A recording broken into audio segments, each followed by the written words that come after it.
en la oscuridad, en el naufragio y sin destino. Andas buscando una palabra de iluminación. Esta palabra te dará luz en medio de la oscuridad.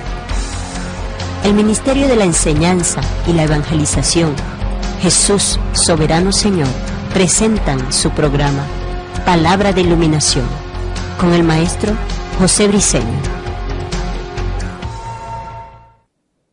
Ok, damos un aplauso, Señor, para recibir la palabra. La palabra del Señor siempre se recibe con gozo, con alegría. Esto es nuestra clase número 10 y estamos desarrollando acerca de lo que es la blasfemia contra el Espíritu Santo. Lo que me están viendo a través de la televisión, a través de YouTube, a través de internet, o de este video, póngase en el video número 9 acerca de lo que es la neumatología, para que usted pueda tener una hilación de pensamiento de lo que venimos hablando. Demostramos, explicamos qué es blasfemia y eso lo desarrollamos. No nos podemos quedar mucho en ese tiempo. La blasfemia contra el Espíritu Santo, según el tópico que nos toca ahora, no es atribuida a la iglesia. La blasfemia contra el Espíritu Santo es un pecado, oído, que la iglesia no puede cometer, por ende, en contra del Espíritu, ya que la iglesia fue convencida de pecado. Usted no necesita ser convencido de pecado. Singular, no plural. Usted no necesita ser convencido de pecado. Singular, no plural. Porque una cosa son los pecados que usted hace y se siente mal. Y otra cosa es el estado de pecado en el que usted estaba, que ya fue convencido por el Espíritu. Se le creó la necesidad de un Salvador. Se le presentó el don de la salvación que es Cristo. El plan de salvación. Aceptó usted el plan de salvación. Usted fue salvo, ya usted no necesita ser convencido de pecado del Estado, y usted fue convencido. Entonces, por eso es que la blasfemia contra el Espíritu Santo, la iglesia no lo puede cometer. Es un pecado que la iglesia no puede cometer, porque la iglesia fue convencida de pecado. Ahora, según el testimonio de Pedro, según la primera carta de Pedro 4:14, el Espíritu Santo es blasfemado por el mundo, pero por la iglesia es glorificado. Eso lo dice el apóstol Pedro. El Espíritu por el mundo es blasfemado, pero por la iglesia es glorificado. Esto indica que se debe descartar por completo el atribuirle la posibilidad de la blasfemia contra el Espíritu Santo a la iglesia, y menos en la posición de salvación en la que la iglesia se encuentra. Señores, sucedió un caso en un estado, en una ciudad, en un pueblo acá en Venezuela. Llegué a administrar una actividad y había una muchacha que la primera noche que yo llegué vi la necesidad que había en ella, sus ojos brillosos, su mirada caída, muy acongojada. Y ella, creo que por 2 o 3 oportunidades quiso acercarse a mí, más la comitiva que estaba llevando a cabo el evento no permitía que los conferencistas entraran a hablar con los feligreses. No era permitido por ellos. Te rodearon de decanes, te rodearon de gente que no aceptaban que te acercaras a la gente, cosas por las cuales yo no estoy de acuerdo. Yo creo que yo me debo a la gente.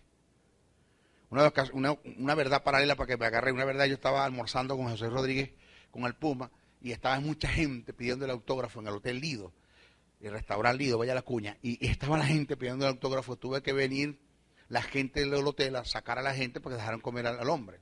Los dueños, uno de los dueños del hotel, a sacar a la gente porque dejaron comer al hombre, dejaron consumir los alimentos porque lo atropellaron. Estábamos juntos. Y yo le pregunté, José Luis, ¿eso no te molesta a ti? Me dijo, no, porque yo me debo a ellos. O sea, yo soy lo que soy y estoy donde estoy porque ellos me llevaron a este lugar.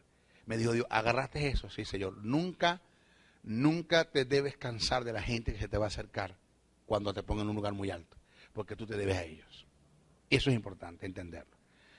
No me dejaban acercar a la gente, pero como el Espíritu te conduce un poquito atrevido cuando terminé de ministrar, porque había como especie de un túnel en el púlpito donde salías y por ahí te metías y te sacaban al otro lado a la camioneta o al auto que te iba a llevar al restaurante a comer o al hotel. No se te podía acercar nadie. Mi atrevimiento fue que yo terminó todo, Dios le bendiga, hermano, Dios le guarde todo lo demás, y te entregué el micrófono y bajé por medio de la gente. Y dice, maestro, por ahí no, maestro, por favor, maestro, por ahí no. Digo, ¿por qué no? ¿Cuál es la causa? Bueno, maestro, que eso son reglas. Ok, yo quiero romper las reglas hoy, porque a mí me dice el Espíritu que la atienda ella. Y empezó a llorar la muchacha. Me la agarré, la llevé y la metí por el túnel conmigo. Vámonos. Cuando yo voy, tú vas. Punto. Me la llevé. Fue a estar conmigo al restaurante. Fuimos al hotel, nos sentamos y me contó algo que era necesario que escuchara. Digo, ¿qué te pasa? El Espíritu me ministró que tienes una necesidad. Digo, sí, maestro, tengo a mi madre prácticamente muriendo y entregada a la muerte. Digo, ¿por qué? ¿Qué pasó? Bueno, maestro, mi madre, en una ocasión había una hermana que, usted sabe, esas hermanas que siempre hablan las mismas lenguas, esas son lo que yo digo lenguas aprendidas, ¿no? Usted una vez lo escuché hablar de eso, que son lenguas aprendidas. Que cuando usted analiza lo que son el don de lengua, usted se va a dar cuenta que el don de lengua dice diversos géneros de lengua. El Espíritu Santo no tiene que hablar la misma lengua al mismo tiempo. O sea, el Espíritu Santo siempre que te va a usar en lengua, va a usar una lengua diferente. No sé si usted se entera de esa gente que habla la misma lengua todo el tiempo. Rabacanta, rabaconta, rabaquinda. Rabaconta, rabacanta, rabaquinda. Rabacanta, rabaconta, rabaquinda. Ra. Entonces, bueno, desde que usted conoce a Juan habla esa lengua nada más. Eso no es el Espíritu. Son lenguas aprendidas. Porque dice diversos géneros de lengua. El Espíritu Santo no tiene que repetir lengua. Así de sencillo. Y una hermana que siempre habla la misma lengua, mi madre se tomó la atribución, el atrevimiento de hablar, de juzgar, no de criticar, sino de decir, esa lengua no es de Dios. Ella lo que me dice que eso no es de Dios. Cuando mi madre le dijo eso, inmediatamente, ¿cómo se enteraría el líder de la iglesia, el pastor de la iglesia? Y el pastor se le acercó y le dijo a mi madre, usted ha blasfemado contra el Espíritu Santo, usted no tiene perdón ni este sino ni el venidero. Usted blasfemado. Usted está eternamente condenada. Punto. Estamos hablando de un hombre de peso en el estado, en la ciudad, en el pueblo donde vive. Bueno, ahí está mi madre, tirada en unas camas, porque simplemente, maestro, ella está creyendo lo que le dieron. Se está muriendo, no quiere comer, se entregó. No tiene vida, no tiene ánimo. Ella dice que si ya blasfemé, entonces ¿para qué pedir perdón por lo que hice en contra del Espíritu? Si ya blasfemé no voy a tener perdón. Ese caso que se dio con esa hermana, se han dado casos de gente que también le dijeron que blasfemaron contra el Espíritu porque atribuyeron una manifestación al diablo que supuestamente el Espíritu le dijeron que ya estaban condenados, que no tenían perdón, y ellos optaron por decir, bueno, si yo no tengo perdón porque yo blasfemé contra el Espíritu Santo, entonces ¿qué yo hago en la iglesia? Pues entonces yo voy a disfrutar del mundo lo poquito que me queda porque igualito perdón no tengo. ¿Cuál es el problema? ¿Verdad?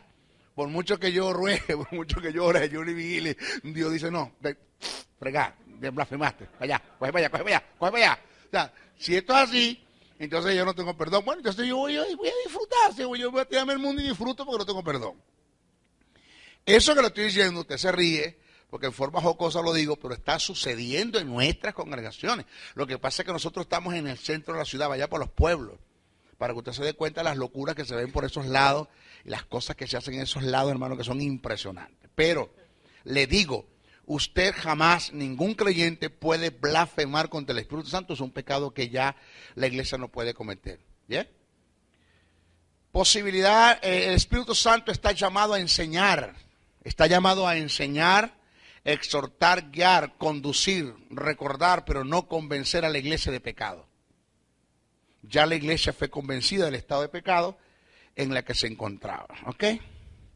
Cabe una pregunta entre lo que estamos desarrollando. ¿Qué es lo que nos hace sentir mal cuando pecamos? A mí se me acercó un hermano y me dijo, maestro, pequé. Ajá. Me siento mal, maestro. Me siento mal, muy mal.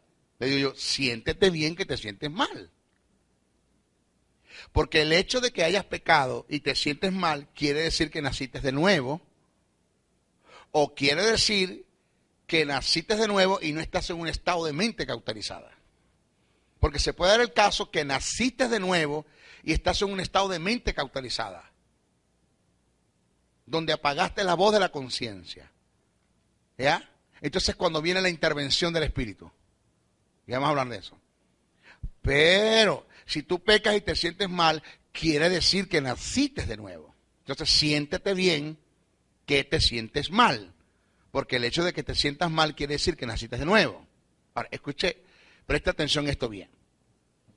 La respuesta, ¿qué es lo que me hace a mí sentir mal cuando yo cometo un pecado? La respuesta es muy sencilla.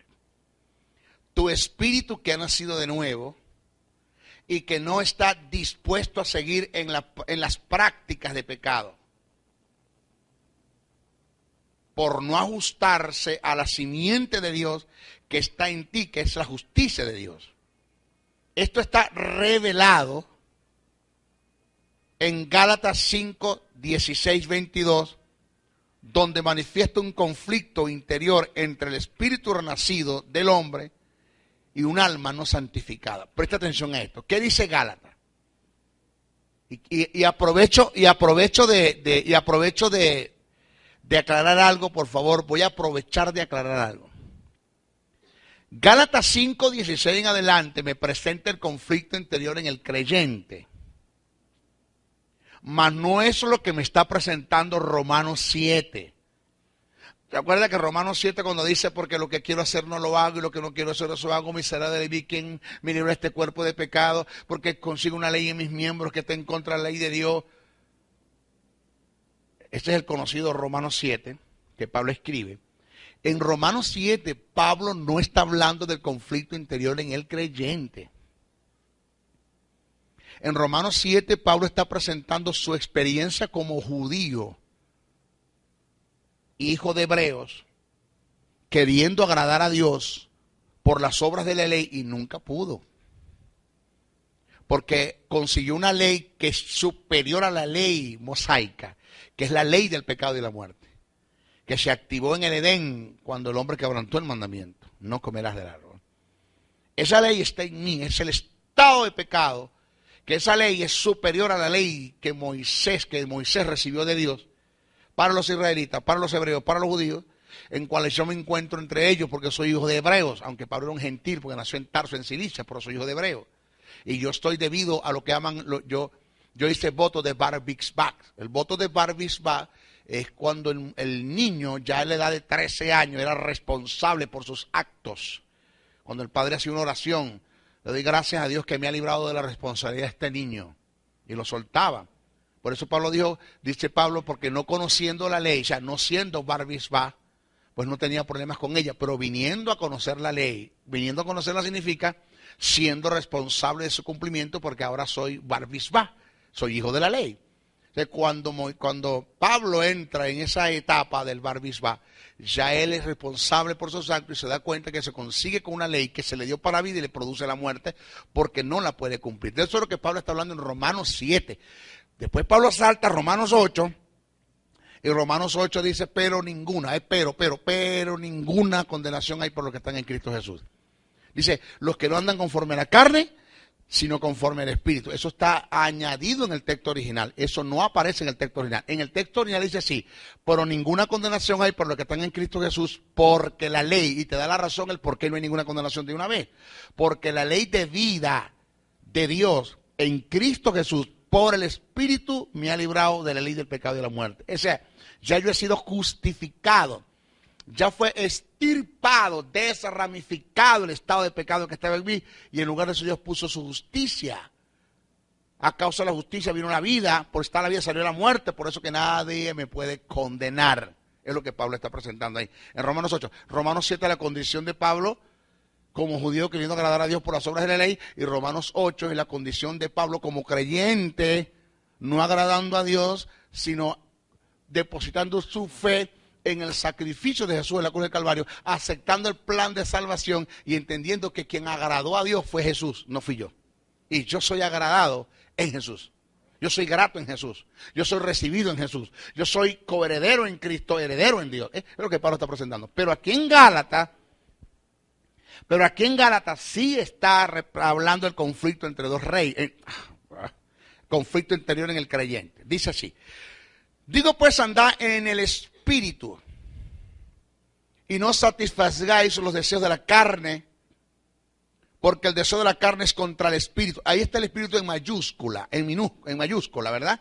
La segunda vez aparece en mayúscula, debería estar en minúscula, porque ya ahí está hablando de tu espíritu renacido, no está hablando del Espíritu Santo. El primero sí habla del Espíritu, cuando dice, digo pues andad en el Espíritu, está hablando, andar bajo el carácter, la conformación del Espíritu. ¿Ya? Y no satisfagáis los deseos de la carne, porque el deseo de la carne es contra el Espíritu y el Espíritu es contra la carne. Y estos se oponen entre sí para que no hagáis lo que quisiere. Ahora, señores, oído esto, el problema no está en la carne. El problema está en el alma.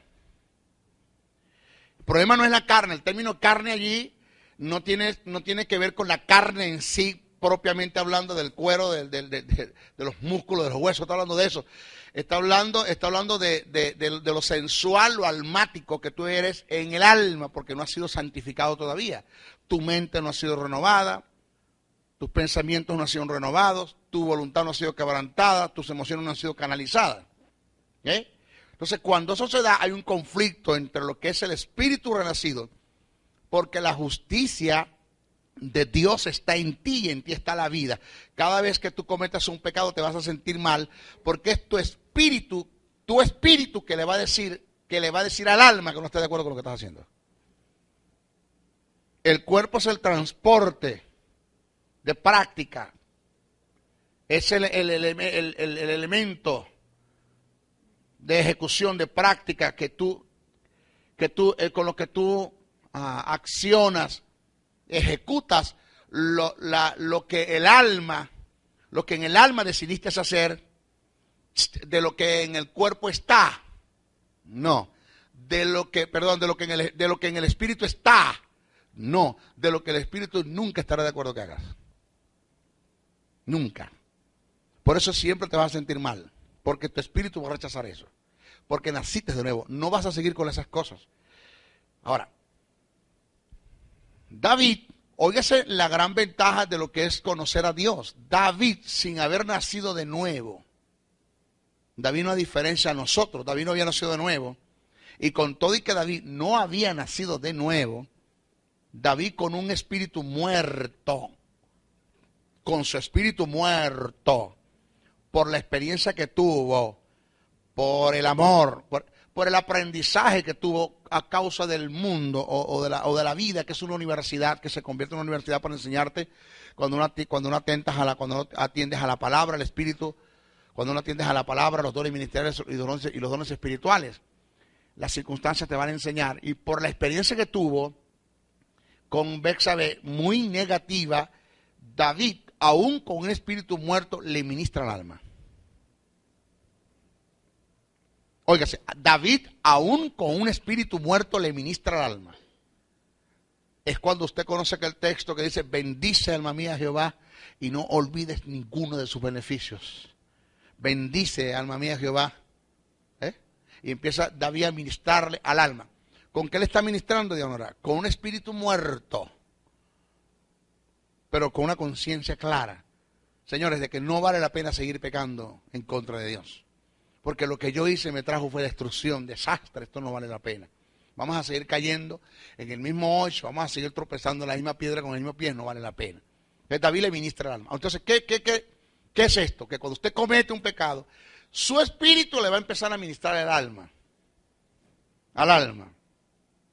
al alma, para que haya un estado para tocar la conciencia, ¿ya? Y haya un sentir, un pesar de que tú sabes que lo que estás haciendo está mal, y pidas, óigame, y haya un arrepentimiento, dígalo conmigo, arrepentimiento, no remordimiento. Y haya un arrepentimiento, porque el remordimiento te lleva a la muerte, el arrepentimiento a la vida. Lo que tuvo Judas fue un remordimiento, lo que tuvo Pedro fue un arrepentimiento. Dos cosas diferentes. Entonces, haya un arrepentimiento y tú te conduzcas ¿a qué? A volver a Dios. A estar a la par con el carácter de Dios, a entender que estas cosas no te funcionan. Pero eso que te hace sentir mal, no es el espíritu convenciéndote de pecado, no te va a convencer de pecado. Es tu espíritu que le va a decir a tu alma la decisión que tomó para pecar y que no va a estar de acuerdo con lo que estás haciendo, con los pecados que estás haciendo. Ahora, puede llegar y se da el caso, oiga bien esto, presta atención, puede llegar y se puede dar el caso donde usted peque y no sienta nada. Eso indica que usted ha pasado por los estados de la mente. Pasaste por la mente carnal, que es la primera, después viene la mente corrompida, después viene la mente entenebrecida, después viene la mente vana, después viene la mente cauterizada, después viene la mente reprobada. Entonces, cuando llegas a un estado de mente donde apaga la voz de la conciencia, que eso es peligroso. Peligroso no reconocer que estás mal. Peligroso cuando buscas formas de cómo justificar lo que hiciste, porque estás tratando de apagar la voz de la conciencia. Porque tu espíritu le ministra al alma, estás mal. Entonces, estás como tratando de apagar la voz de la conciencia, y eso te lleva como a esconder el pecado y a no sentirte mal con lo que estás haciendo hasta que llegas a un estado de mente donde ya donde ya tu espíritu no va a trabajar con tu alma. Entonces, cuando el Espíritu Santo viene a trabajar contigo. Pero se llega el caso en que ni siquiera, atención a esto, se llega el caso que ni siquiera el Espíritu Santo puede hacer la obra en ti de convencimiento de pecado, no, de inducirte a la verdad, de decirte que estás mal, de enseñarte, de redarguirte, de guiarte, y toda la obra del Espíritu en ti, haciendo eso, ni siquiera Él logra alcanzar el objetivo, oído, entonces eres rechazado por Dios. ¡Wow! Rechazado, que más adelante vamos a hablar de eso. Eres rechazado por Dios, entras en un estado de mente desaprobada por ser reprobado, pasaste a un estado de mente desaprobada, pasaste a un estado desaprobado y eres desaprobado por Dios, rechazado por Dios, que es lo que Pablo dice cuando juzga el caso de inmoralidad, donde el hijastro se mete con la madrastra, con la mamá de su papá. Entonces, con la esposa de su papá, se mete y Pablo juzga el caso y es tanto lo que lidiaron con el muchacho, que el muchacho no se dio. Entonces Pablo dijo, entréguenselo a Satanás. Para que su cuerpo sea zarandeado, se destruya y se pierda, pero su espíritu sea salvo el día de la redención. Y se entregó. Ahora, escuche esto. Eso es grave. Eso es grave. Grave en el sentido, señores, yo me levanto todas las mañanas. Yo todos los días me levanto a las 5 de la mañana.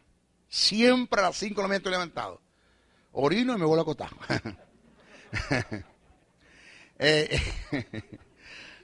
Cuando yo me levanto siempre en la mañana, yo me levanto con las perspectivas de una visión, de un propósito. Yo me levanto con las perspectivas y con aquella ansia, ¿no? de saber qué es lo que Dios va a hacer conmigo en este día. Y quisiera saber el futuro, qué viene, porque yo vivo por tres cosas: vivo para Dios, vivo para mi hogar y vivo para el reino. Para esas tres cosas vivo yo: para Dios, para mi hogar y para el reino. ¿Ya? Y cuando hablamos de reino y hablamos de Dios, estamos hablando de visión. Entonces yo me centro en la visión. ¿Qué vendrá? Yo amo esto, yo amo mis escuelas, yo amo el plan de Dios en mi vida, yo vivo para esto. En otras palabras, yo sin esto no tengo vida. Yo para otra cosa no sirvo, yo sirvo es para esto. Entonces, el perder todas estas cosas y llegar a una mente cauterizada y ser rechazado por Dios y que yo me corrompa y me ensucie y mi cuerpo se deteriore por completo en el estado de pecado, en la droga, en la promiscuidad, en la homosexualidad, en la prostitución, en todo, para que mi espíritu se salve, eso de que el espíritu se salve, eso está bueno, pero no fue lo que Dios siempre quiso conmigo. No es lo que Dios quiere conmigo. Dios quiere que yo sea un hombre realizado. Dios quiere que yo sea un hombre que sea un hombre de honores, que sea un hombre de honor, que sea un hombre de respeto, que sea un espejo para el mundo cuando me vea, que sea un hombre de glamour, de clase, de excelencia, que sea un representante del reino, que vista bien, que coma bien, que duerma bien, que yo pueda ser la imagen de Dios en la tierra, que la gente pueda decir, ¿quién es ese? Eso es un sacerdote del Dios Altísimo, eso es lo que Dios quiere. Prosperarme cada día más, bendecirme, reflejar su gloria en mí, el tic de su gloria, lo poco que él pueda reflejar de mí, de su gloria es tan grande, de lo que él pueda reflejar en mí, eso es lo que Dios quiere, ese es el objetivo de Dios. Lo que decía en la actividad el domingo, señores, el objetivo de Satanás es tentarme para detener el avance del reino en mí. El objetivo de Satanás es tentar a Jesús para detener la posibilidad o restarle la posibilidad a Dios que pueda establecer su reino en la tierra, pero el objetivo de Satanás es tentarme a mí es para detener el avance del reino en mí. Yo no voy a aceptar eso. Entonces, pero, cada vez que usted haga algo mal, ahora, escúcheme bien lo que le voy a decir. No quiere decir, oiga bien, wow, yo no sé cómo ministrar esto porque es que por ahí están hermanos tirándome por internet como usted no tiene una idea.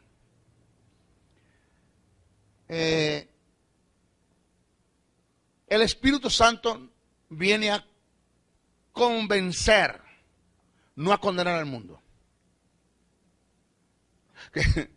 Que el mundo se sienta condenado por el convencimiento, eso es cosa del mundo, pero inmediatamente en medio de la condenación te presenta el don. Aquí está. No te condenes. Aquí está el don, Cristo. Acéptalo, sal de ahí.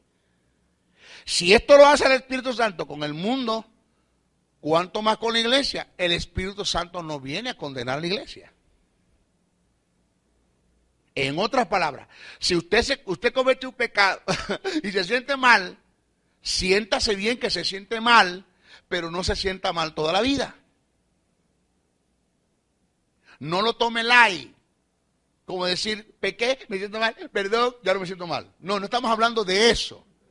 Pero tampoco es que te vas a estar condenando toda la vida por un pecado que hiciste, recordándote, por ejemplo, por decir algo.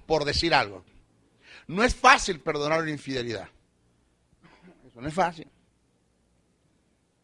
Una infidelidad, señores, no es fácil. De ambos bandos no es fácil. Pero sabe que es duro y difícil. Yo creo que estoy hablando con alguien allá en la televisión, en el video, en YouTube, internet. ¿Sabe que es difícil perdonar una infidelidad? Duro, pero es tu opción, es tu única opción. Dos cosas puedes hacer, divorciarte o perdonarlo. Pero no puedes estar con la cantaleta cada vez que ese hombre esté contigo, en la cama, en el lecho, que te esté haciendo el amor. Cuando estén ahí abrazados, le pegan. Así se lo hiciste a ella, ¿verdad? Ahí se lo hacías a ella, ¿verdad? Ahí se lo hacías a ella, ¿verdad? No, pues no, chico, no. Y todo el tiempo es una cantaleta. O lo perdonáis o te divorciáis. Dos cosas puedes hacer. Tú lo perdonas, Dios te respalda. Te divorcias, también te respalda. Porque dice a causa de fornicación, adulterio, pues deja a la mujer o deja al hombre. Es aborrecida, eso está bien. Pero no es que te vas a estar condenando, vas a estar recordándole el pecado a la persona. Por eso es que, oído lo que viene, bíblicamente hablando, no estoy de acuerdo. Y no es que yo no estoy de acuerdo porque yo no estoy. Es porque la Biblia me dice que eso no está bien, lo que nosotros llamamos en la iglesia disciplinas. Y menos cuando nadie conoce el pecado por la cual este hombre cayó o esta mujer cayó. Porque si tú cometes un pecado, sea cualquier pecado, porque también tienes que entender que no hay pecados grandes y pequeños. Dios no juzga el pecado, Dios juzga el motivo del corazón. ¿Por qué lo hiciste? ¿Por qué? ¿Para qué lo hiciste? ¿Contra quién lo hiciste? ¿Cuáles fueron los daños que se produjeron por el pecado que hiciste? Para Dios no hay pecado ni grande ni pequeño. En nuestra iglesia se juzga más el pecado del ombligo para abajo, pero del ombligo para arriba nadie dice nada, chicos. Porque los que adulteran les cae todo el mundo, los ponen en disciplina por los chismosos, los brolleros, los censuradores, los lengua larga, los mentirosos, los engañadores, los que tienen motivos incorrectos en el corazón, los que quitan prestado y no pagan, los que no se someten a las autoridades, los que se rebelan a las autoridades, los que dejan los cargos votados. ¿Aló? A eso nadie le dice nada. Entonces no hay grandes ni pequeños, para Dios es pecado ya. Tu motivo. ¿Por qué lo hiciste? ¿Para qué lo hiciste? Los daños que te produjeron. ¿Cómo lo hiciste? Es un estado de premeditación y alevosía. ¿Cómo hiciste planes para pecar? Todo eso Dios lo está viendo. ¿Qué? ¿Cometiste un pecado? ¿Cuál fue el tipo de pecado que cometiste? ¿Cuál sea el pecado? Tú vienes a mí y me lo confiesas. Como ministro estoy llamado a restaurarte. Pablo dice, ustedes que son espirituales, restauren los tales con espíritu de mansedumbre. No sé que mañana caigan en la misma condenación y después están pegando el grito de misericordia, chico. ¿Por qué no restaurar a mi hermano? Porque yo tengo que decirle a la congregación un pecado que tú me vienes a confesar a mí, personal, a mí, me lo vienes a confesar. Yo soy tu pastor, yo debo tener ética ministerial, debo ser un hombre, debo ser una tumba en cuanto a confesiones, a nadie le debo decir, chico, se ha abierto un código procesal penal, policial, donde te rige y te dice y te afirma que nadie le puede sacar una confesión hecha a un sacerdote en el confesionario, así sea para juzgar, para condenar a una persona. ¿Sabe quién sabe toda la verdad? El cura de la esquina, porque él fue y se lo dijo, pero es que es un cura, es un sacerdote, nosotros no podemos sacar una confesión que ese hombre le hicieron en un confesionario, eso lo protege el Código Procesal Penal, lo protege Fiscalía, lo protege el Código Policial, no lo podemos hacer. ¿Y cómo hacemos? Bueno, no. Si fuera un pastor evangélico quizás se venda, por ejemplo. ¡Aló!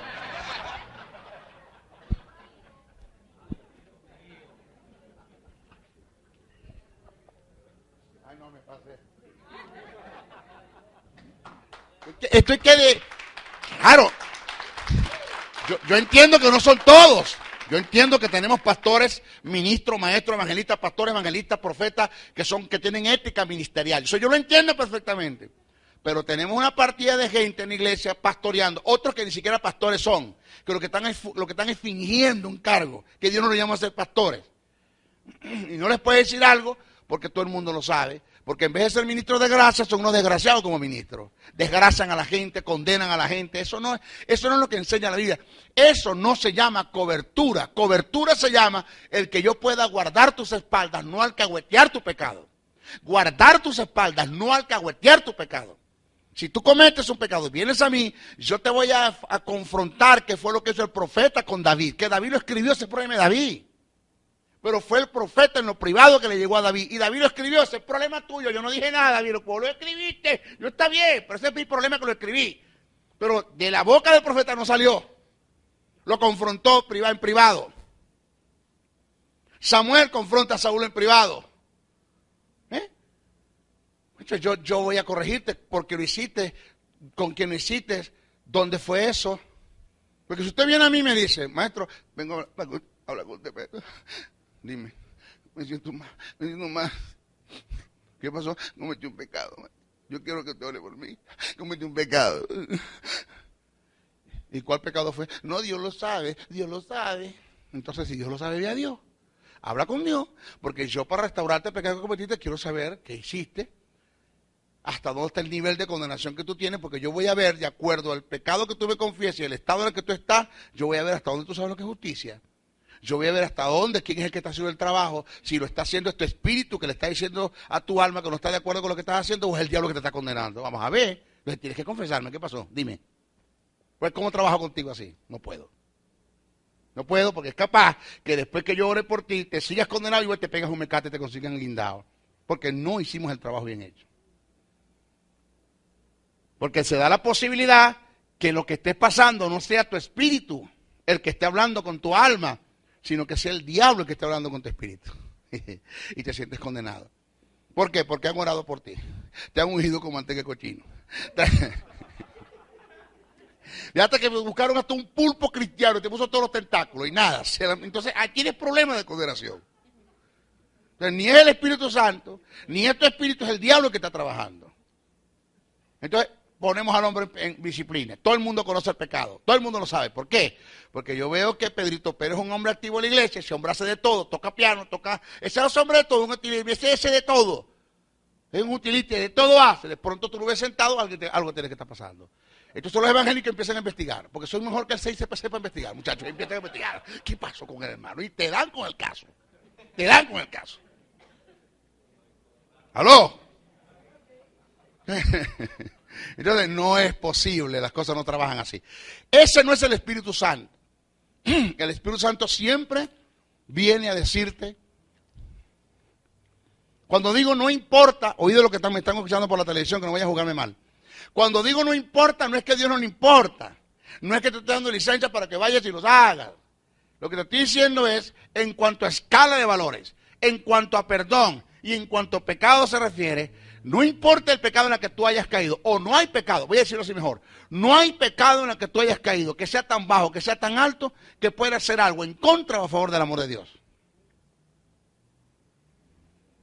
Mire, no hay nada que usted pueda hacer a favor del amor de Dios. Y no hay nada que usted pueda hacer en contra de su amor. Se lo digo de otra forma. No hay nada que usted pueda hacer para que Dios le ame más. Y no hay nada que usted pueda hacer para que Dios le ame menos. Haga lo que haga, Dios le ama igual. Entonces, ¿usted se sintió mal, pecó? Sí, pide perdón. Entienda que Dios tiene un plan con usted. Entienda que hay propósito. Entienda que usted es representante del reino. Entienda que Dios no tiene pan de piquito, que Dios no tiene panadería, que se acabó el pan de piquito.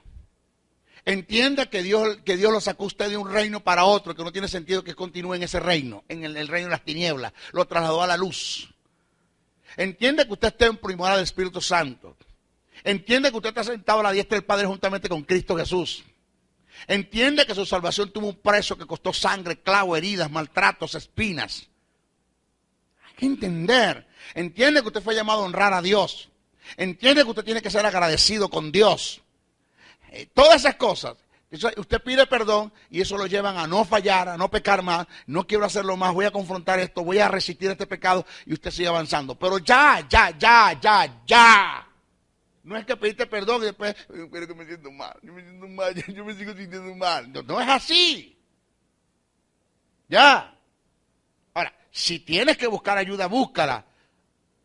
Pero si tú puedes restaurarte tú mismo, entendiendo lo que es justicia, entendiendo lo que es vida, y no vas a nadie, es mejor que no vayas a nadie. Hazlo tú solo en tu casa. No tienes que ir a nadie. Ah, pero es que Santiago dice confesar los pecados los unos a los otros. Eso tiene un sentido lo que Santiago dijo. Y por causa, hay muchas cosas que Santiago está escribiendo que están tomando la seriedad de sacar el libro de Santiago de la Biblia.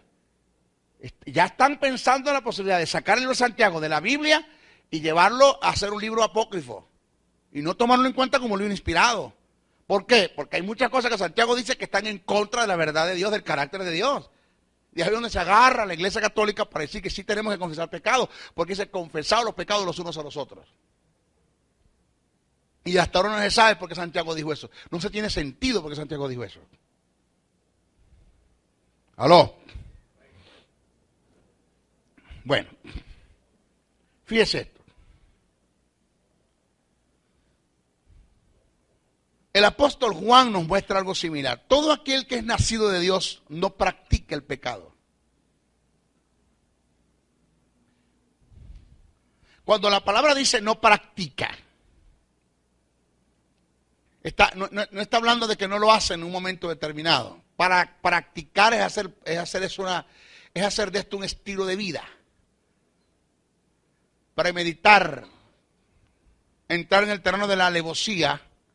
Y no solamente eso, señores, sino gozarse con el pecado, disfrutar el pecado, disfrutarlo, gozarse, y no sentir ninguna reprensión. Dice, todo aquel que es nacido de Dios no practica el pecado, o sea, no se goza de él, porque la simiente de Dios, ¿cuál es la simiente de Dios? La vida, la justicia, que está en él. Porque la simiente de Dios permanece en él. Y no puede pecar, o sea, no se goza del pecado. Porque es nacido de Dios, ahí está. Porque es nacido de Dios, 1 Juan 3:9. El sentido que le da Juan a la práctica de pecado tiene que ver con hacer de él un estilo de vida. De no, habría una contradicción con 1 Juan 1:10 y 2:1 del mismo escritor, cuando dice, si decimos que no hemos pecado, le hacemos el mentiroso y su palabra no está en nosotros. Entonces, vamos a estar claros. O tú no pecas, o vas a decir que tú no has pecado. Tiene que tomarse el sentido del pensamiento, entender el pensamiento del que escribe. O sea, el sentido más claro, lo que Juan quiso decir fue, todo aquel que es nacido de Dios no se deleita en el pecado, porque la simiente de Dios está en él, y ha nacido para no pecar, ni hacer del pecado un estilo de vida, es lo que quiere decir el texto.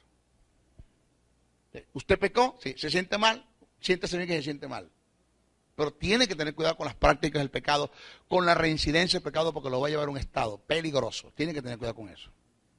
Entonces, por causa de la simiente de Dios, que está inherentemente en nosotros, que es la justicia de Dios, y la naturaleza de Dios, que es la vida, siempre que caigamos en el pecado fortuita o deliberadamente, vamos a sentir rechazo por él. Nunca nos ajustaremos a esa vida, ya que no hay compatibilidad entre el estado de justicia y el estado de pecado. La vida de Dios y la muerte satánica, a menos que hayamos apagado, o sea, no hay compatibilidad entre la justicia y el estado de pecado, ni la vida de Dios ni la muerte satánica, a menos que hayamos apagado la voz de la conciencia, cayendo en un estado de mente cauterizada, pasando a la reprobada, siendo desechado por Dios. ¿Qué es lo que decíamos ahora? O sea, fíjense lo importante que es entender estas cosas. Mis hijos, esto que les estoy enseñando se llama neumatología pura. Esto no lo enseñan en todas partes. Te hablan de blasfemia y te hablan inmediatamente que ya tú pecaste. Ya blasfemar es atribuir la obra de Dios al diablo. Ya estás listo, pecaste. No es lo que enseña la Biblia. Ahora, dice que el Espíritu Santo viene a convencer al mundo de pecado. Ya hablamos eso. Vamos a ver del convencimiento de justicia. ¿Qué tiene que ver con el convencimiento de justicia? ¿A qué se refiere Jesús cuando dijo él convencerá al mundo de pecado, de justicia y de juicio? ¿Qué es el convencimiento de justicia? Oído, el convencimiento de justicia tiene que ver con hacerle entender al condenado la obra triunfadora que obtuvo Jesús sobre el pecado por el cumplimiento de la ley y los mandamientos de Dios. Y así ofrecer la disponibilidad de la justicia a los que creen en él. Hacer entender que así como el pecado entró por un hombre a haber quebrantado el mandamiento de Dios, de la misma forma la justicia es posible a los hombres por la obediencia de uno que se sometió y fue obediente a las demandas de Dios. Diga amén a eso. Ay, mamá. El único argumento que tenía el Espíritu Santo para convencer al mundo de la justicia inmaculada de Jesús era la resurrección de Cristo y su ascensión al cielo. Este es el sentido que le da primera carta, que le da Pablo cuando escribe a Timoteo en su primera carta 3:16, cuando dice justificado en el Espíritu, hablando de Jesús. Era la única forma en que Jesús fuese levantado de los muertos, que la justicia que había perdido, que había perdido por causa del estado de pecado y de condenación a la que el Padre lo sometió, volviese a él y por causa de esta justicia obtener la vida. A través de la resurrección de Jesús, el mundo de aquellos tiempos, hablando del mundo de aquellos tiempos, que lo condenó, porque el convencimiento de pecado no solamente tiene que ver hacerte entender a ti. Voy a entrar bien en esto. hacerte entender a ti la fuerza de la justicia, el poder de la justicia.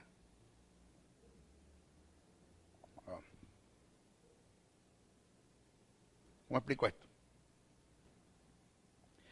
Hacerte entender a ti que una vez que tú hayas obtenido la justicia de Dios, que es por gracia, que la tienes a tu alcance, después de haber sido convencido de pecado, del estado en el que estás, pues la tienes a tu alcance a través del don de la salvación que es Cristo, y el Espíritu Santo lo que Él está buscando es ofrecerte el estado de justicia a cambio del estado de pecado en el que tú estás. Pero que entiendas que ese estado de justicia, óigame, ni se obtiene ni se mantiene por obras. Ni se obtiene ni se mantiene por obras. La obra del Espíritu Santo, hacerte entender que una vez que tú fuiste justificado en el Espíritu, que se te ha extirpado, desramificado, que se te ha quitado, que se ha producido en ti la remisión, remitir, quitarte y poner en, es trasladar. ¿Dónde está el hermano Juan? Lo remitieron a Valencia, trasladar, quitar de y poner en, que una vez que en ti se haya dado el acto de remisión, de redención y de propiciación y te lleva a un estado de regeneración, es imposible que nada en este mundo pueda revertir eso que se dio ya en ti, porque depositaste tu fe en quien ya lo hizo por ti en la cruz del Calvario, que llevó tu estado de pecado, que llevó tu maldición, que llevó tu enfermedad, que llevó tu muerte, y que por causa de eso ocupó tu lugar en el infierno, y del infierno Dios lo levanta, justificándolo y vivificándolo también en el Espíritu, a Él, para poderte justificar y vivificarte a ti, porque Pablo dijo, si Cristo no resucitó, vana es nuestra predicación. Indica que Jesús tenía que levantarse de los muertos, pero para levantarse de los muertos, por ende, tenía que tener vida, para tener vida tenía que tener justicia, y para tener justicia tenía que ser justificado dentro de los muertos, en el Espíritu. Si yo tengo que entender eso, lo que estamos hablando ahora, peco, me siento mal porque por el propósito, por el amor, por la honra, por el respeto, porque Dios me sacó de allá y me puso para acá y no me gusta que yo esté allá. Por tantas cosas me siento mal, pero no me siento mal en el sentido de que estoy pensando en el infierno, el gusano que nunca muere, el fuego que nunca se apaga. No es lo que me hace a mí pedir perdón. Porque no hay nada en este mundo que me pueda condenar. Una vez que yo he sido salvo, nada me puede condenar. Ninguna condenación hay por los que están en Cristo Jesús. Y el texto dice, los que no andan conforme a la carne, sino conforme al Espíritu, eso no está añadido en el texto original. Bueno, maestro, por la Biblia dice que si pecáramos voluntariamente, después de haber tenido conocimiento de la verdad, ya no queda más sacrificio por los pecados, sino una horrenda expectación de fuego de árbol que devora a los adversarios. Eso tiene un sentido escritural allí. Eso es quien está escribiendo, es un judío, a judíos que renunciaron a las prácticas de la ley por entrar en la verdad del Evangelio. Y cuando dice si pecáramos voluntariamente, el pecado voluntario del que está hablando el que escribe es volver otra vez a los sacrificios, volver otra vez a la ley, el que está escribiendo allí. Porque es una forma de pisotear la sangre del Cordero. Ya Cristo fue sacrificado, fue crucificado en la cruz del Calvario. Ya su sangre fue derramada. ¿Por qué vas a seguir sacrificando Cordero? ¿Vas a negar el sacrificio de Jesús? ¿Vas a pisotear la sangre del pacto? Que tú eres loco. Es lo que quiere decir el que escribe. No tiene nada que ver con salvación. Lo que pasa es que hay muy poca gente que estudia. Cualquiera te tira lo que sea. Y como los evangélicos, la mayoría no saben Biblia, vamos a estar claros. No saben, vamos a estar claros. El 90% de los evangélicos no estudian. Lo que hace es que leen la Biblia. Leer la Biblia es una cosa y estudiar es otra. La Biblia no es un libro de lectura. La Biblia es un libro de estudio. La Biblia se lee para estudiarla. Un hombre estaba predicando y un maestro estaba predicando y se levantó un feligrés y dijo, maestro, usted sí sabe. Y el maestro dijo, no es que yo sé que ustedes no saben nada.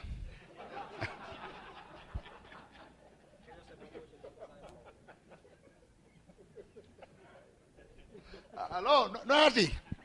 Porque si ustedes supieran lo que yo sé, pues ustedes yo no supiera nada. Porque como ustedes no saben nada, entonces yo sé mucho por ustedes. No lo digo por usted.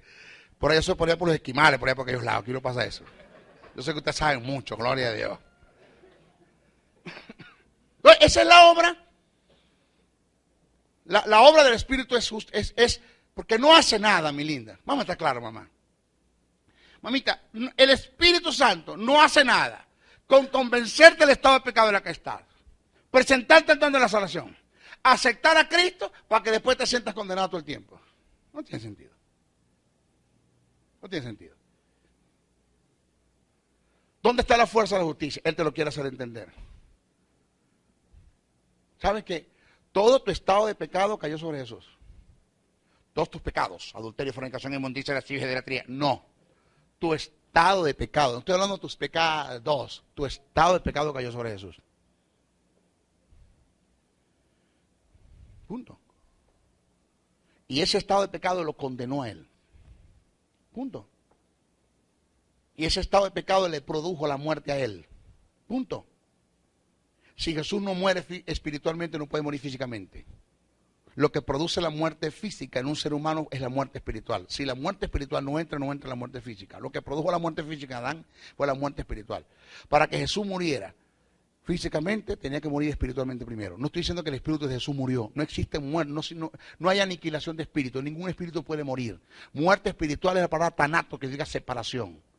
Que es donde Jesús dijo, ¿por qué me has desamparado? Tu estado de pecado produjo la muerte en él. Y él tuvo que ir al infierno, a la parte más baja de la tierra. Porque no sé si ustedes le han hablado de la doctrina del infierno. La Biblia presenta 3 infiernos: el Tártarus, el Hades o Seol, que es el mismo, o el Gehenna, Geinón o Valle de Hinnom. Son 3 infiernos que presenta la Biblia. Okay, el Tártaro, están los ángeles caídos, prisiones de oscuridad. El lago de fuego, el Gehenna, es donde van a ser lanzados. En los juicios finales van a ser lanzados todo el falso profeta. Es un lugar que no se sabe dónde está. No se sabe, geográficamente no se sabe dónde está. Pero el Hades o Seol, que es donde están en el centro de la tierra, según la Biblia, que se abrió la tierra, se los tragó a todos y fueron derechitos al Hades o al Seol. Ese lugar donde están los muertos que murieron sin Cristo y los que murieron bajo la ley o en pacto, en cobertura a Dios. Pero el Seol o Hades tiene 2 departamentos. Lo que llaman uno, el seno de Abraham, que es la parte superior, y tienes la parte inferior, que es la parte más baja de la tierra. Por eso no dice la parte baja, sino la parte más baja de la tierra. Esa parte más baja de la tierra es un lugar de tormento, donde estaba el rico. El lugar, la parte superior, el seno de Abraham, donde estaba Lázaro. Un abismo que había ahí, la separación. ¿Dónde fue Jesús? Jesús fue a la parte más baja de la tierra, a ocupar tu lugar, porque era el lugar que te corresponde a ti. Primero, llevó tu pecado, llevó tu muerte, por ende tiene que ocupar tu lugar. ¿Okay? Una vez que Jesús hace eso, Dios tiene que levantar a Cristo entre los muertos. ¿Por qué? Tenemos un Cristo matado, un Cristo morido, un Cristo muerto. O sea, Cristo que ¿cómo lo saco de allá ahora?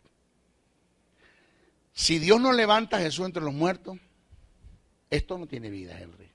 Tuviésemos perdido, dice, van en nuestra predicación, fuésemos gentes de conmiseración. O sea, lo que damos es lástima, el que escribe dice. Entonces Dios habla con el Espíritu Santo.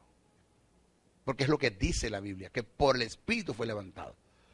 Espíritu, dice el Espíritu Santo, dime, hay que levantar a Jesús entre los muertos. La profecía dice que son 3 días nomás que va a estar allá. Ajá, hay que levantarlo. Dice el Espíritu, no, yo voy allá a levantarlo, pero el diablo me va a pedir argumentos. ¿Con qué argumento yo lo levanto? O sea, yo tengo que tener un argumento, un aval, para poder tener derechos para levantar a Jesús entre los muertos. Si el hombre está muerto, está en pecado, no fue que pecó, pero igual que hubiese pecado. El pecado en Adán entró por obra, en Jesús entró por imputación, pero es pecado también. Una cosa es que Jesús se haya tirado al pozo, al lodo cenagoso, y otra cosa es que se haya parado a la orilla del lodo y le hayan tirado el lodo a él. Es lo mismo, el mismo lodo se ensució igual. Entonces, ¿qué hacemos con esto? Dice Dios, no, si hay un argumento donde podemos levantar a Jesús entre los muertos. ¿Cuál es la ley? ¿Podía la ley justificar a los hombres? Sí podía la ley justificar a los hombres. Que no hubo un hombre que la cumpliera, es otra cosa, para ser justificado. Pablo dijo, la ley se me dio para vida, mas me produjo la muerte porque no la pude cumplir. Pero si hay alguien que pueda cumplir la ley a perfección, no necesita a Cristo. Porque por la ley es justificado. pero no hubo quien la cumpliera. Uno solo la cumplió. Por eso es que yo admiro mucho a mi Jesús. Porque a Adán se le dio un mandamiento y se fue a tierra. A Jesús se dieron 613 mandamientos y los cumplió todos. Ahí, todo. De paso le voy a decir algo. Jesús fue tan perfecto, que usted lo sabe, pero se lo voy a decir el nivel de perfección. Tan perfecto, que Jesús no cumplió la ley. La ley se cumplió en él. Que es mejor todavía. Cuando él leyó, digo, estas escrituras se han cumplido en mí. Ok. ¿Usted se acuerda cuando el joven le dijo a Jesús, maestro bueno? ¿Sí se acuerda con lo que ha leído la Biblia? Maestro bueno. Jesús le dijo, ¿por qué me llamas bueno si bueno es uno solo? Mi Padre que está en los cielos. ¿Por qué? ¿Por qué Jesús dice que ni siquiera él es bueno? Porque el término que utilizó el joven allí para hablar a Jesús como maestro bueno es la palabra impecable. Impecable no tiene nada que ver con lo limpio. Algo así, ay, ese piso sí está impecable. No está hablando de eso. Impecable es atribuido a quien no tiene relación con el pecado. Impecable, no tiene relación con el pecado. Lo que Jesús quiso decir es, ¿por qué me llamas impecable? Si el único impecable que hay en este mundo es mi Padre, ni siquiera yo voy a estar exento de eso, porque yo voy a hacer una maldición por ti en la cruz del Calvario, chicos. El pecado va a quedar en mí. Yo voy a tener relación con el pecado también. Que no lo voy a hacer yo, pero me lo van a tirar a mí. ¿Qué hago? Hay que levantar de los muertos. ¿Qué va a usar Jesús?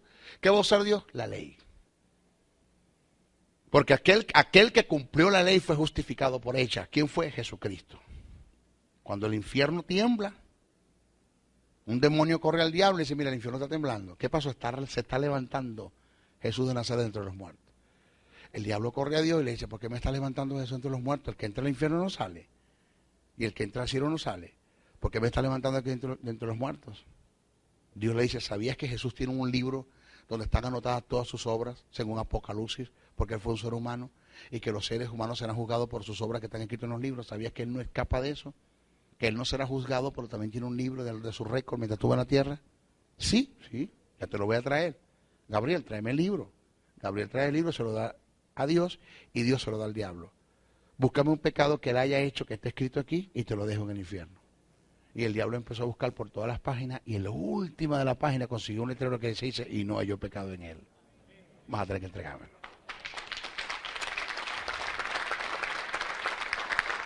Eso yo lo tengo que entender. El Espíritu me va a enseñar esas cosas. Yo estoy convencido de la justicia que yo tengo. Estoy convencido que ningún pecado, que ninguna condenación, que nada me puede llevar al infierno. Así de sencillo, estoy convencido. Maestro, pero es que el que usted diga eso y la iglesia lo escuche, entonces los evangélicos se van a pecar. No queda uno en la iglesia. Bueno, el hecho de que yo diga que la salvación no se pierde, por decir algo, en un supuesto que no se pierda, aunque se pierda. Supongamos que la salvación no se pierda, o se pierda, y yo le digo a usted que se pierda, no perdiéndose, o perdiéndose, y usted se va a pecar, porque si yo le digo a usted que la salvación se pierde, aunque no se pierda, es la mejor forma de probar su fidelidad. Porque si después que yo le digo a usted que la salvación no se pierde, y le demuestro por la Biblia que la salvación no se pierde, usted se va a pecar, pues simple y llanamente, señor, usted es un mal cristiano. Usted lo que está manifestando es lo que siempre ha tenido en el corazón. Yo estoy escribiendo un libro que es el que más se va a vender en el mundo, que se llama ¿Cómo pecar sin que Dios se dé cuenta? Porque eso es lo que los evangélicos quieren, pecar sin que Dios se dé cuenta. ¡Wow! ¿Cómo es eso? Deme el libro, maestro, quiero pecar sin que Dios se dé cuenta. ¿Aló? Ahora, mire lo otro que viene. Ya por esa parte lo entendiste. Me convence de justicia, yo sé quién soy la justicia, nada me condena, para adelante, pero por eso no voy a irme a la libertinaje, vivo en libertad. En otras palabras, mis hijos, mire esto es una verdad. Mire esta verdad que voy a decir, lo que me están viendo ahora por la televisión, por internet, por el video. Oiga lo que le voy a decir. Cristo nos hace libre del pecado y en la iglesia nos hacen esclavos de la santidad. Porque la santidad que hay en la iglesia es una santidad, hermana, que lo que le está produciendo a usted es esclavitud. No vaya, no venga, no se quite, no se ponga, no se pinte, no se raspe, no haga. La santidad es una lista de cosas que tú tienes que hacer y cosas que no tienes que hacer en la iglesia. Porque nuestros ministerios, no todos, pero los hay, están viendo la salvación como una cota inicial que Dios pagó en Cristo en la cruz del Calvario, pero usted tiene que encargarse de los giros. Si usted no paga giro, usted no va para el cielo. ¡Aló! Cuando la Biblia dice que el pago fue completo.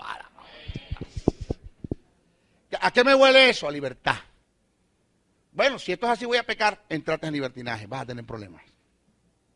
Vas a tener problemas. Porque eso no es el sentido que Pablo le da. Porque donde abunda el pecado, sobreabunda la gracia, dice Pablo. Pero por esto no vas a seguir pecando para que la gracia abunde. Pila. Lo digo por gracia. Lo digo para que seas libre, no para que entres en libertinaje. Diga, ay. Entonces, a través de la resurrección de Jesús, el mundo de aquellos tiempos que lo condenó, podría entender que a quien llevaron a la cruz era totalmente inocente y que solo por medio de él obtendrían la justicia de Dios y el perdón de sus pecados. Pablo dijo en primera carta a Corintios 15:14, si Cristo no resucitó, vana entonces nuestra predicación, vana es también vuestra fe. Esta es la obra del Espíritu Santo a través de la resurrección de Cristo, como evidencia, convencer al mundo y hacerle entender que sí hubo uno que fue justificado por cumplir las demandas de Dios, y por causa de dicho cumplimiento, él puede justificar a muchos, según Romanos 3:21-31, Romanos 5:18 al 21, Isaías 53:11 y primera carta y segunda carta a Corintios 5:21. ¿Por qué usted cree que la gente estaba buscando testigos falsos para negar la resurrección de Jesús? Fíjese lo sucio que es el diablo. Es un desgraciado. Mira lo sucio que es este animal. Como no pudo retener a Jesús dentro del infierno, la Biblia dice, suelto los dolores de la muerte. ¿Sabe qué significa eso allí? Suelto los dolores de la muerte. Lo que quiere decir es que en la muerte se produjo dolor, un dolor tan intenso al tener que soltar a Jesús para darle inicio a una nueva vida. Eso quiere decir suelto los dolores de la muerte. Lo que quiere decir es que a la muerte le dolió soltar a Jesús para darle inicio a una nueva vida. Eso, el que escribe, suelto los dolores de la muerte, lo que está tomando es una alegoría del tipo de mujer cuando está pariendo, siente dolor para darle vida, para que haya vida, para que haya el inicio de una vida. Es lo que quiere decir el que escribe allí. A la muerte le dolió ver a Jesús, tener que soltarlo para resucitar y darle inicio a una dispensación y a una vida. Porque la iglesia nace en Jesús. La iglesia no nace en el Pentecostés. La iglesia no nace en el Pentecostés. La iglesia nace en Jesús. Es el primogénito entre muchos. Ya Jesús no es el unigénito Hijo de Dios.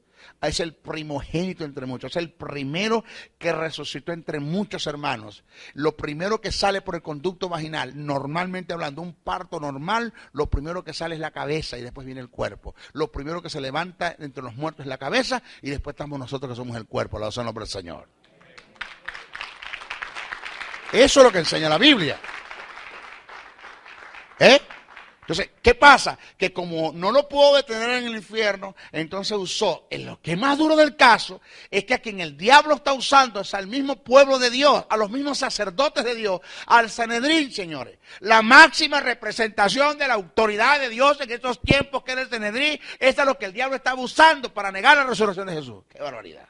¿Ah? ¿Qué tú crees que puede pasar con uno que se levantan ministros en contra de uno? ¿Qué no han dicho de mí? Mis propios amigos, mis propios hermanos, gente que me echó conmigo su plato, que comió conmigo, que durmió conmigo, que estuvimos juntos, compartimos su familia, compartimos todo. No se levantaron en contra de mí. Se levantaron, dijeron barbaridades de mí, llamaron a otros pastores donde se va a abrir la escuela para que haya la posibilidad de que estos pastores no la abran. Me impusieron que donde yo abro escuela las iglesias se dividen, que tengan cuidado con ese hombre. A la misma gente dentro de la iglesia son los que el mismo diablo está usando para tratar de detener el avance del reino. Mi abuela decía una gran verdad que nunca se me olvida. La peor cuña es la del mismo palo. Ahora, yo sé quiénes son. Porque es que me llegaron los pastores. Briceño, yo no puedo ser igual. Yo no sé si la imagen de esta gente se te va a caer con lo que te voy a decir. Porque tú me hablaste de lo que es un chisme, una novedad. Chisme cuando se dicen las cosas para hundir, para erradicar, para ofender, para maltratar, para destruir. Pero novedad es cuando se dicen las cosas para advertirte de Briceño o para que ores o A o B. Siempre es un motivo correcto cuando es una novedad. Es una novedad que te voy a decir. ¿Qué pasó? Fulano y persona me llamaron y me dijeron a mí que tuviera cuidado que no abriera la escuela, porque se dieron cuenta que vas a abrir una escuela en mi iglesia y me llamaron inmediatamente y me dijeron, pero barbaridad de ti, que tuviera cuidado que esto así es cocido. Yo soy de los que creo, Briceño, que tienes que llamarlos y sentarlos y hacerle ver las cosas. Digo, no, porque la defensa y la autoridad no son compatibles. No son compatibles. O sea, no espere usted que yo esté llamando a la gente que está hablando mal de mí. No espere que yo haga eso. Jamás yo lo hago. Ellos verán. Ellos le darán cuenta a Dios por lo que están haciendo. El que dice que en la ira de los hombres no obra la justicia de Dios. Si usted se ira y se defiende, Dios se aparta. Si usted tiene paz y usted confía en Dios, Dios lo defiende. Así de sencillo. Y con Dios no puede nadie, hermano. Entonces, ¿qué pasa, mis hijos? Que el Espíritu ya nos justificó y nos está convenciendo de la justicia y convenció ese mundo, de esos tiempos, con una tumba vacía, de que sí Jesús era el Mesías, de que sí era el Mesías. El que llevaron a la cruz, uno de los primeros convencidos fue el soldado romano, el centurión, cuando dijo verdaderamente este es el Hijo de Dios. Convencido de pecado en la cruz. Convencido de pecado es el ladrón. Fue convencido de pecado en el momento. Y mucha gente que presenciaron la muerte de Jesús fueron convencidos de pecado, indiscutiblemente. Y lo último es que convencerá al mundo de juicio. ¿En qué consiste el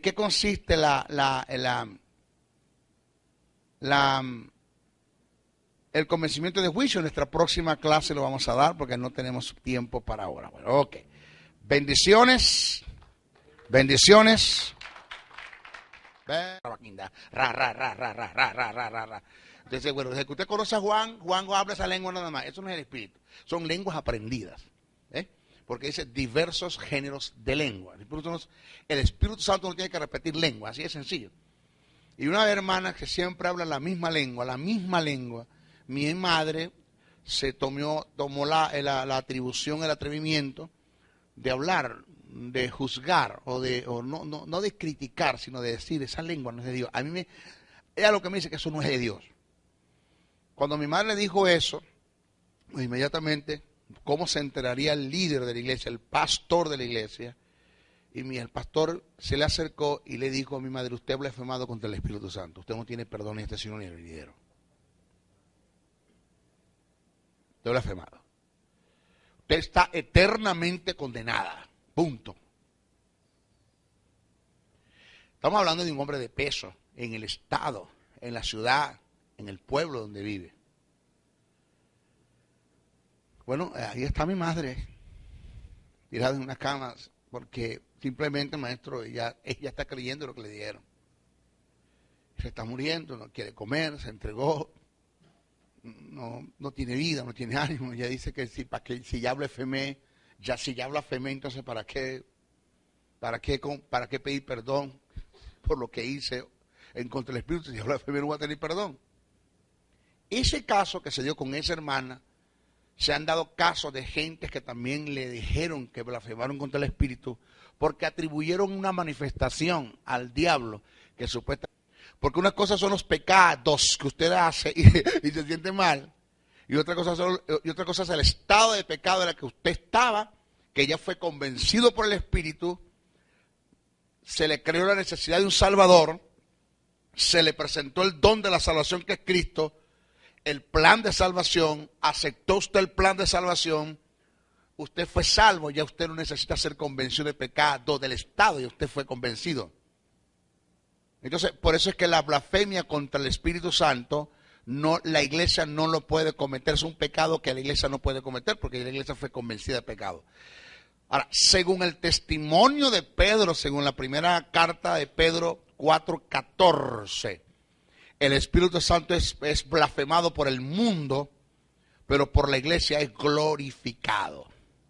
Eso lo dice el apóstol Pedro.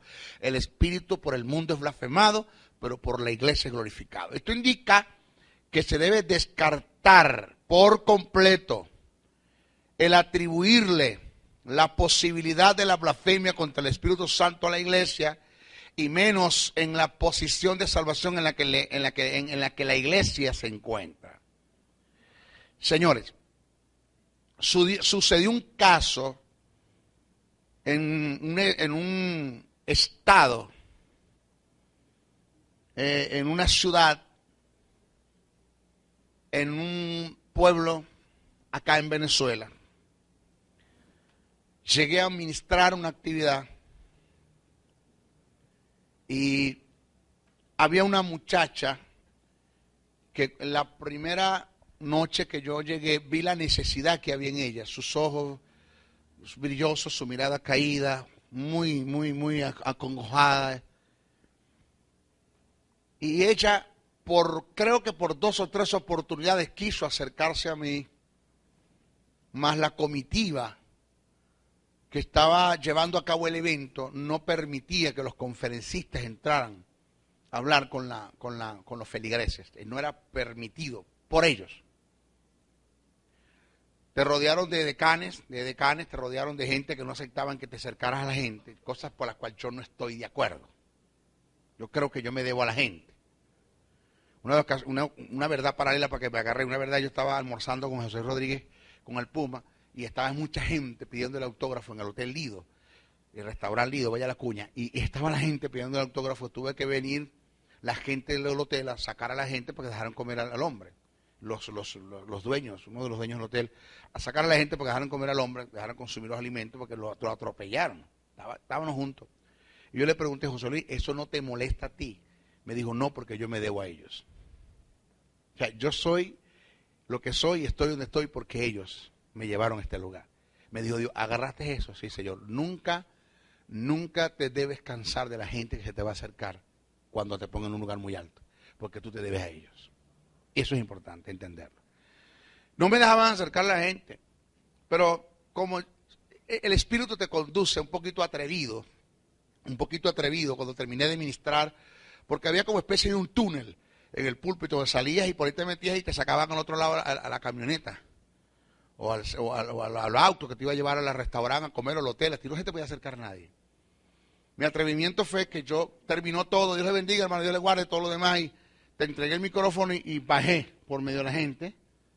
Y dice, maestro, por ahí no, maestro, por favor, maestro, por ahí no. Digo, ¿por qué no? ¿Cuál es la causa? Bueno, maestro, que eso son reglas. Ok, yo quiero romper las reglas hoy, porque a mí me dice el Espíritu que la atienda a ella. Y empezó a llorar la muchacha. Me la agarré, la llevé y la metí por el túnel conmigo. Vámonos. Cuando yo voy, tú vas. Punto. Me la llevé. Fue a estar conmigo al restaurante. Fuimos al hotel, nos sentamos y me contó algo que era necesario que escuchara. Digo, ¿qué te pasa? El Espíritu me ministró que tienes una necesidad. Digo, sí, maestro, tengo a mi madre prácticamente muriendo y entregada a la muerte. Digo, ¿por qué? ¿Qué pasó? Bueno, maestro, mi madre, en una ocasión había una hermana que, usted sabe, esas hermanas que siempre hablan las mismas lenguas, esas son lo que yo digo lenguas aprendidas, ¿no? Usted una vez le escuché hablar de eso, que son lenguas aprendidas. Que cuando usted analice lo que son el don de lengua, usted se va a dar cuenta que el don de lengua dice diversos géneros de lengua. El Espíritu Santo no tiene que hablar la misma lengua al mismo tiempo. O sea, el Espíritu Santo siempre que te va a usar en lengua, va a usar una lengua diferente. No sé si usted se entera de esa gente que habla la misma lengua todo el tiempo. Rabacanta, rabaconta, rabaquinda. Rabacanta, rabacanta, rabaquinda. Rabacanta, rabaconta. En la oscuridad, en el naufragio y sin destino. Andas buscando una palabra de iluminación. Esta palabra te dará luz en medio de la oscuridad. El Ministerio de la Enseñanza y la Evangelización, Jesús, Soberano Señor, presentan su programa Palabra de Iluminación con el maestro José Briceño.